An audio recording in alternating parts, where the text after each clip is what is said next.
Dua kurir narkoba terlibat aksi kejar-kejaran dengan Satres Narkoba Polres Bengkulu. Pelaku ditangkap setelah mobil pelaku menabrak pembatas tol dan mobil petugas.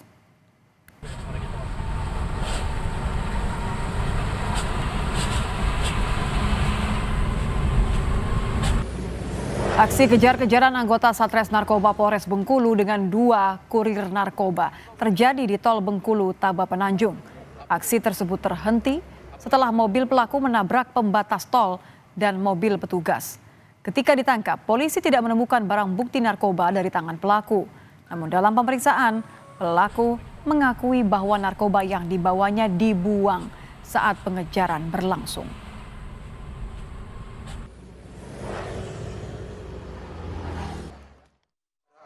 Kantor ini yang berisi dua orang pengendara ini tidak mau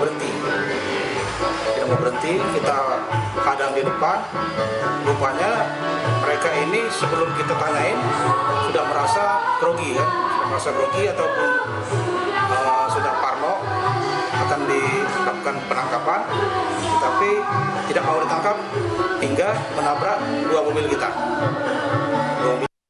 Seorang pemuka agama di Surabaya, Jawa Timur yang dilaporkan istrinya atas tindak kekerasan dalam rumah tangga atau KDRT, melaporkan balik sang istri dengan sangkaan KDRT dan penyebaran video bermuatan pornografi. Ia pun membantah melakukan KDRT selama 20 tahun kepada sang istri. Pria yang merupakan pemuka agama di Surabaya ini mengaku aksi yang terekam dalam video dilakukan karena hilaf akibat emosi dengan tingkah laku sang istri. Pasca kejadian itu, sang istri diakui sempat meminta uang 20 miliar rupiah kepada dirinya jika tak ingin videonya disebarluaskan. Kini dirinya pun dilaporkan balik sang istri ke polisi terkait KDRT dan penyebaran video bermuatan pornografi. KDRT yang sama yang dilakukan dia, walaupun bukti kamera ada pada dia. Tetapi saya punya bukti visum yang menyatakan bahwa memang dan ada security yang tahu bahwa termasuk ART yang tahu bahwa dia melakukan KDRT. Saya dipancing untuk emosi yang sangat dan itu sudah terjadi berkali-kali dan malam itu saya terjebak. Saya merasa mohon maaf saya kilaf sekali. Saya dimintai uang 20 miliar dan ada permintaan-permintaan lainnya untuk supaya dia tidak memviralkan saya. Sebelumnya viral video pemuka agama melakukan KDRT terhadap sang istri di Surabaya, Jawa Timur. Dalam video, tampak pelaku memukul sang istri dan disaksikan anaknya. Atas kejadian ini, sang istri melaporkan suaminya ke polisi. Korban menyebut dirinya sering mengalami tindak KDRT dari sang suami selama 20 tahun. Saya ngomong kalau itu mobilnya habis nabrak, setelah dia lihat kalau bumper depan itu pecah, pertama dia hanya ngomong hanya verbally ya, hanya verbal aja, marah-marah, misu-misu gitu. Tiba-tiba waktu kita masuk ke dalam rumah, tiba-tiba dia langsung pertama tuh pukul saya, plak di kepala. Terus secara beruntun dia mukul terus.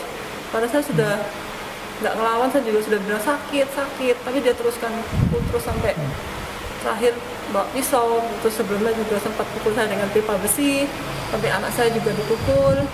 Anak saya kan berusaha nolong saya, berusaha menutupi supaya saya nggak kena pukul, anak saya juga dipukul.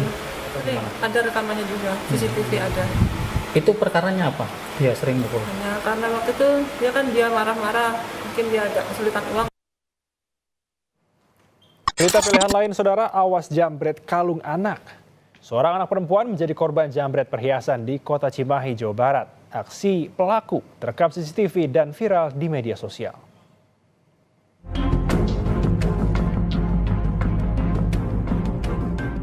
Dalam rekaman CCTV di rumah warga, anak yang sedang bermain sepeda tiba-tiba dihampiri seorang tak dikenal yang tak lama kemudian langsung menjambret kalung yang dipakai korban. Pelaku pun langsung melarikan diri setelah mengambil perhiasan korban. Kasih Humas Polres Cimahi pun membenarkan adanya penjambretan. Polisi pun telah memeriksa saksi. Tim masih mendalami dan masih mengecek CCTV tersebut. Memang terlihat tapi masih dalam pendalaman dan kami belum bisa meyakinkan itu warga setempat atau memang pendatang. kita masih melakukan penyelidikan. Penjambretan kalung anak terjadi di Gang Sirna Galih, Cimahi Utara pada Jumat lalu. Polisi mengimbau agar orang tua bisa mengawasi anak-anaknya saat bermain di luar rumah serta tidak memakaikan perhiasan yang memancing tindak kriminal. Ahmad Fadlillah, Kompas TV, Cimahi, Jawa Barat. Yang juga menjadi sorotan, Saudara, Polres Metro Bekasi Kota menangkap seorang pegawai pajak terkait kasus penganiayaan terhadap istrinya di Kota Bekasi, Jawa Barat. Tersangka tega menganiaya istri di depan anaknya.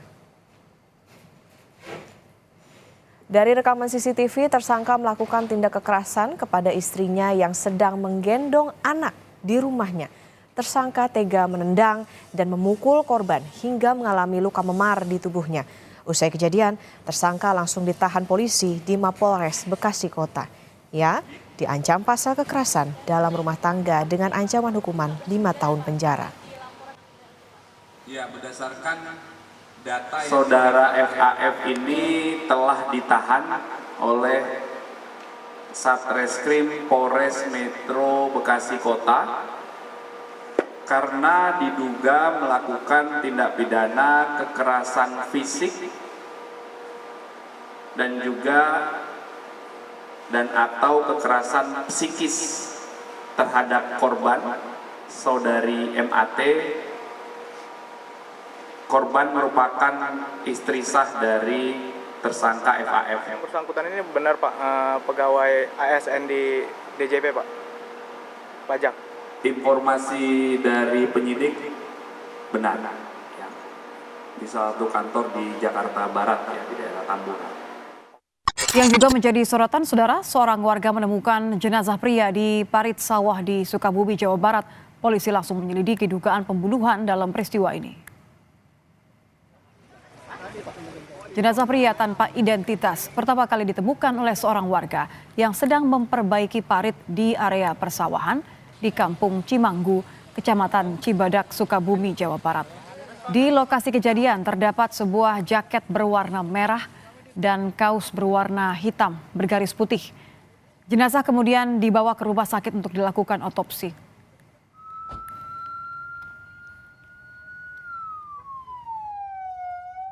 Posisinya kepala ke bawah gitu ya, tertelungkup di selokan di daerah Cimanggu, RT 1 RW 6 Cihilangtong tuh. Masih Mr. X ya, belum jelas, kita masih melakukan penyelidikan dan mayatnya juga kita dorong ke Rumah Sakit Bunut atau Samsudin yang ada di Sukabumi Kota. Saudara, KPK akan memanggil putra Presiden Joko Widodo, Kaisang Pangarep, untuk dimintai klarifikasi terkait dugaan penerimaan gratifikasi fasilitas jet pribadi dalam perjalanan ke Amerika Serikat. Wakil Ketua KPK, Alexander Marwata, menjelaskan klarifikasi dianggap perlu karena Kaisang berasal dari keluarga penyelenggara negara, yakni keluarga Presiden Jokowi. KPK pun akan segera mengirimkan surat undangan klarifikasi kepada Kaisang. Nantinya hasil klarifikasi akan menentukan apakah fasilitas jet pribadi yang digunakan Kaisang dan istrinya merupakan gratifikasi atau bagian dari sumber penghasilan bisnis. KPK pun meminta peran aktif Kaisang dalam menjelaskan kepada publik soal fasilitas jet pribadi beserta bukti. Kenapa kami membutuhkan penjelasan dari Saudara Kaisang terkait hal ini? Karena kami menduga patut diduga itu ada kaitannya dengan penyelenggara negara. Kan kita tahu kan orang tua dari Saudara Kaisang seperti itu, gitu kan. Suratnya sedang dikonsep, surat undangan.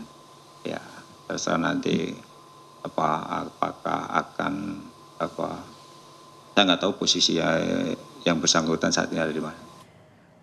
Sebelumnya dugaan gratifikasi jet pribadi bermula ketika istri Kaisang, Erina Gudono, mengunggah foto jendela sebuah pesawat ketika dalam perjalanan ke Amerika Serikat. Belakangan diketahui pesawat yang ditumpangi Kaisang dan istrinya merupakan jet pribadi, sehingga memunculkan dugaan bahwa jet pribadi itu adalah gratifikasi. Atas dugaan itu KPK pun didesak sejumlah pihak untuk memeriksa Kaisang terkait fasilitas jet pribadi.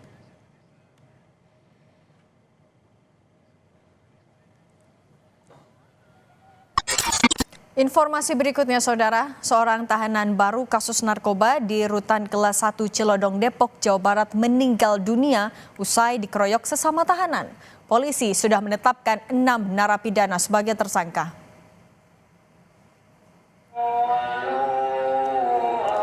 Peristiwa bermula saat korban RA yang merupakan tahanan baru dianggap berperilaku tidak sopan dan terlibat adu mulut dengan sesama narapidana saat proses cek kesehatan serta cukur rambut tahanan baru.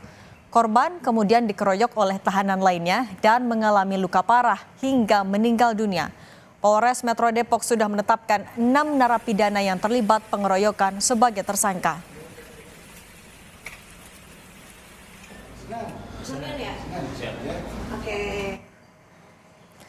Peristiwa bermula 29 Agustus 2024. Kejaksaan Negeri Depok menitipkan korban RA sebagai tahanan baru kasus narkoba di Rutan Kelas 1 Cilodong, Depok untuk menjalani pemeriksaan kesehatan dan cukur rambut.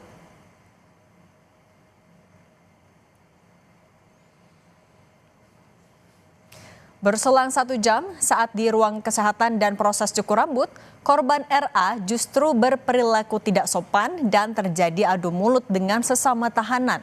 Ke-6 tahanan langsung mengeroyok korban hingga terluka parah.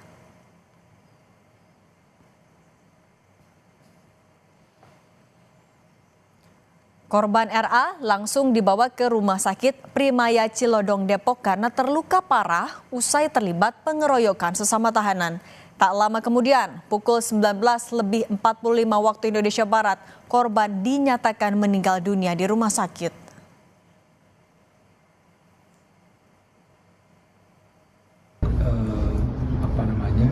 Dilakukan screening, lalu cukur rambut. Ya, cukur rambut ini sama-sama dengan para tahanan lainnya lah. Gitu, ya.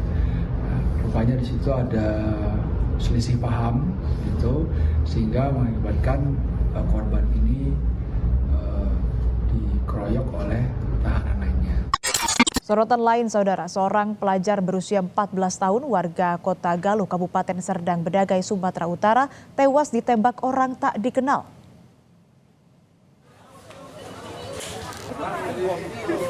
Peristiwa penembakan itu terjadi di Jalan Lintas Sumatera Medan Tebing Tinggi, tepatnya di depan pintu masuk pabrik kelapa sawit di lingkungan Pasiran, Kelurahan Simpang 3 Pekan, Kecamatan Perbaungan, Kabupaten Serdang Bedagai pada Minggu pagi sekitar pukul 4.30 waktu Indonesia Barat. Peristiwa penembakan ini berawal saat korban yang masih pelajar ini bersama 3 orang temannya yang mengendarai 2 sepeda motor datang dari arah Lubuk Pakam, Kabupaten Deli Serdang, ditembaki oleh orang tak dikenal dari dalam mobil minibus warna hitam dan korban tertembak di bagian dada. Korban tewas setelah sempat mendapatkan perawatan medis di Rumah Sakit Umum Sawit Indah, Kecamatan Perbaungan, dengan luka tembak di bagian dada dan punggung. Yang kami terima bahwa ada laporan dari warga, ada salah seorang warga berinisial MA, ya, data-data yang kami terima dari pelapor telah terjadi adanya penembakan. Ya, korban sudah berada di rumah sakit. Kejadian ini sekitar pukul berapa nih? Kalau dari saksi-saksi yang kami terima berkisar 04.30 WIB. Polisi menangkap penembak mahasiswa yang sedang menjalani praktik kerja lapangan di kantor Bawaslu Provinsi Lampung. Hasil pemeriksaan polisi, motif pelaku menembak korban karena cemburu. Unit Reskrim Polsek Sukarame akhirnya berhasil menangkap pelaku penembakan terhadap seorang mahasiswa yang menjalani praktik kerja lapangan di kantor Bawaslu Provinsi Lampung. Pelaku dibekuk polisi di sebuah penginapan di wilayah Rangai, Lampung Selatan. Pelaku tega menembak korban lantaran pacarnya dilambaikan tangan oleh korban.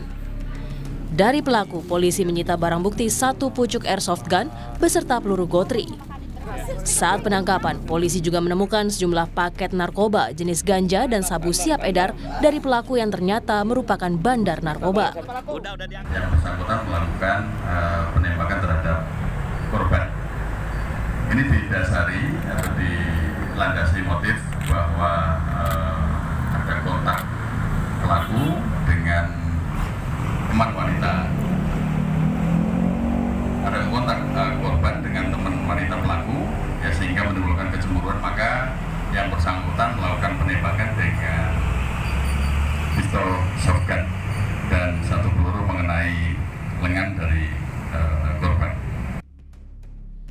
Sebelumnya, seorang mahasiswa yang sedang menjalani praktik kerja lapangan di kantor Bawaslu Provinsi Lampung ditembak. Penembakan terjadi saat korban sedang makan siang di teras lantai 2 gedung Bawaslu Lampung.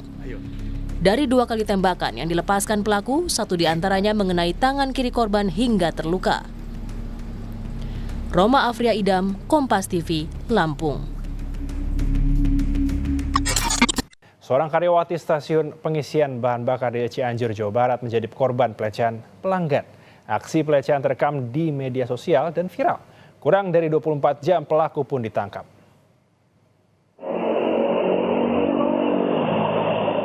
Dari rekaman CCTV, pelecehan terhadap LN, karyawati pengisian bahan bakar di Jalan Raya Sukabumi, Kampung Pasir Tulang, Desa Cikahuripan, Kecamatan Gekbrong, Cianjur, Jawa Barat. Korban yang tengah berjaga sendiri dilecehkan pembeli bahan bakar. Dibantu atasannya, korban pun melaporkan insiden ini ke polisi. Kurang dari 24 jam, akhirnya pelaku UM ditangkap jajaran Satreskrim Polres Cianjur di rumahnya di Kecamatan Cugenang. Motif pelaku ternyata karena iseng dan spontanitas. Sementara untuk motif yang disampaikan ke penyidik hanya situasional dan spontan. Dia memegang daripada korban.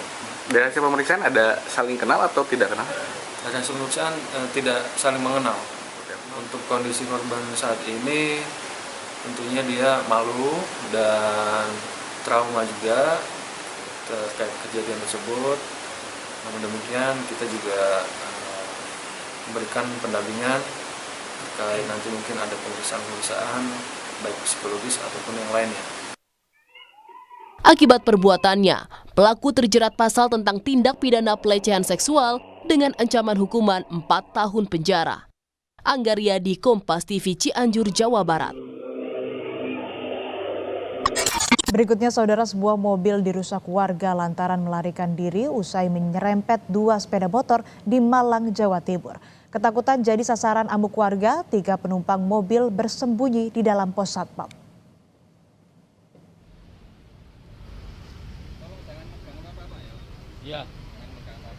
Warga yang emosi melakukan perusakan hingga kaca mobil pecah.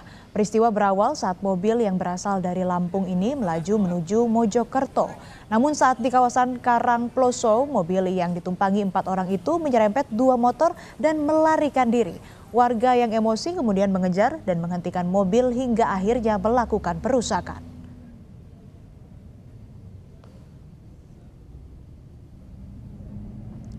Takut diamuk warga, 1 sopir mobil melarikan diri, sementara 3 penumpang lain bersembunyi di dalam pos satpam.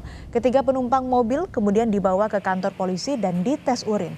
Hasilnya ketiga penumpang negatif narkoba. Kini ketiga penumpang dan 2 korban yang diserempet telah berdamai dan menyelesaikan masalah ini secara kekeluargaan.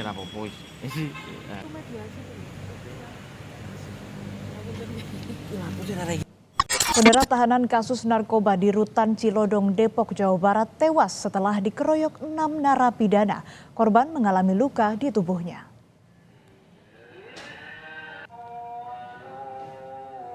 Korban meninggal dengan luka lebam di sekujur tubuh serta 3 luka akibat benda tajam karena dikeroyok oleh sejumlah narapidana. Kepala Rutan Depok, Lamarta Surbakti, mengatakan pengeroyokan terjadi karena luput dari pantauan petugas. Tak ada satupun petugas rutan yang melerai aksi kekerasan tersebut. Jumlah petugas rutan dengan warga binaan tak sebanding. Saat ini warga binaan yang menempati Rutan Cilodong Depok berjumlah 1.170, sedangkan jumlah pegawai rutan hanya 96 petugas. saat kejadian tidak ada usaha melerai dari petugas, Pak? Atau kalau untuk melerai kita kebetulan kan seperti tadi kan kita kekurangan petugas. Karena yang kedua ini kan sudah sore, mungkin para petugas kita juga sudah pada pulang. Sementara itu Kapolres Metro Depok mengatakan pengeroyokan terjadi saat korban menjalani proses cek kesehatan serta cukur rambut layaknya tahanan baru. Korban terlibat cekcok dengan sejumlah napi lain lalu dikeroyok hingga tewas. Polisi telah menetapkan 6 napi sebagai tersangka. Keenamnya pun dijerat dengan undang-undang tentang pengeroyokan dan penganiayaan yang menyebabkan korbannya luka berat dan meninggal. Dilakukan screening lalu cukur rambut ya. Cukur rambut ini sama-sama dengan para tahanan lainnya lah. Ya. Rupanya di situ ada selisih paham gitu sehingga mengakibatkan korban ini dikeroyok oleh tahanan lainnya. Peristiwa bermula 29 Agustus 2024, Kejaksaan Negeri Depok menitipkan korban RA sebagai tahanan baru kasus narkoba di Rutan Kelas 1 Cilodong Depok untuk menjalani pemeriksaan kesehatan dan cukur rambut.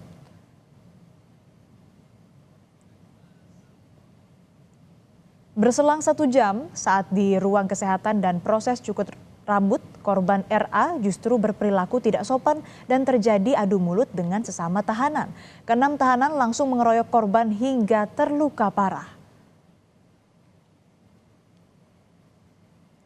Korban RA langsung dibawa ke Rumah Sakit Primaya Cilodong Depok karena terluka parah usai terlibat pengeroyokan sesama tahanan. Tak lama kemudian pukul 19.45 waktu Indonesia Barat, korban dinyatakan meninggal dunia di rumah sakit.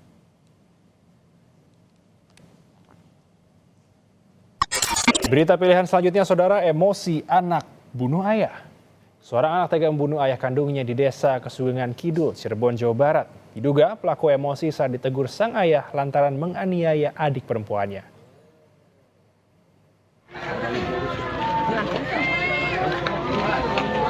Seorang ayah ini tewas di tangan anak kandungnya. Peristiwa ini berawal dari pelaku menegur dan melempar batu ke arah adik perempuannya yang sedang mencuci baju dan mandi di sungai. Tak terima, adik perempuan pelaku melapor kejadian ini kepada sang ayah. Cekcok antara ayah dan anak ini tak terhindarkan hingga berujung maut. Pelaku mengeluarkan senjata tajam dan menikam ayah kandungnya hingga tewas. Bahkan usai membunuh ayah kandungnya, pelaku kembali menganiaya adik perempuannya hingga mengalami luka di bagian kepala. Nah, dalam perkelahian itu bapaknya memang membawa kayu ya, dan kemudian dirampas oleh pelaku, dan kemudian pelaku ini menusukkan pisau ke tubuh korban. Nah, pisau ini sudah disiapkan oleh si pelaku. Diduga pelaku melakukan aksi nekat ini dalam keadaan mabuk. Atas perbuatannya, pelaku dijerat pasal pembunuhan dengan ancaman 15 tahun penjara. Muhammad Syahri Romdon, Kompas TV, Cirebon, Jawa Barat.